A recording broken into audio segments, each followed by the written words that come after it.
नमस्कार दोस्तों, मेरे YouTube चैनल पर आपका स्वागत है। दोस्तों, आज वशीकरण मंत्र देवत हम जेन भाई प्रयोग करना है, ये तुरंत हो प्रयोग। ये सिर्फ तो खवाल लगा, ना प्याल लगा, ना फोटो लगा, ना कहीं। सिर्फ तो छोड़ के आना है चौराहा में। चौराहा मतलब 4 रोड के है, 4 रोड के बीच में ना छोड़ना है। मैं जे सामान बोला वो सामान ला छोड़ना है। और वो 3 परत मंत्र पढ़ना है। वो मंत्र वो लिख के डाढ़ा। अब वो का सामान ला पहले सुन ले।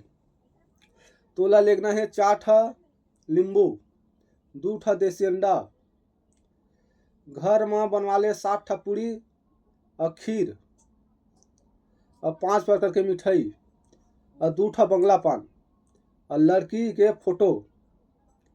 अतना ला लेना है। वो लेके 4 रोड गए है, 4 रोड गए ना, वो रोड के बगल में रखना है, किनारे में। और 3 परत मंत्र पढ़ना है।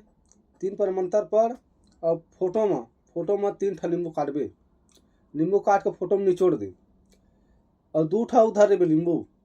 जब घर में आवे अपन घर में, फिर 1 नींबू काटबे। 1 नींबू काट के लड़की के नाम से जेती लड़की के घर है ओती फेंक दे। अब लड़की के पता नहीं घर कती है, वो दिशा देख ले। उत्तर में धुन, दक्षिण धुन, पूर्व धुन, पश्चिम, कोई भी दिशा हो ही, वो दिशा लड़की के ओती मतलब 1 नींबू काट के फेंकना है। वो का तोर लड़की वो 2 घंटा के अंदर वो वश में हो जाही। वो कहूँ भी रहा है। एक मंत्र मैं यहाँ पढ़ा नहीं, लिख के डाला। जय माँ काली।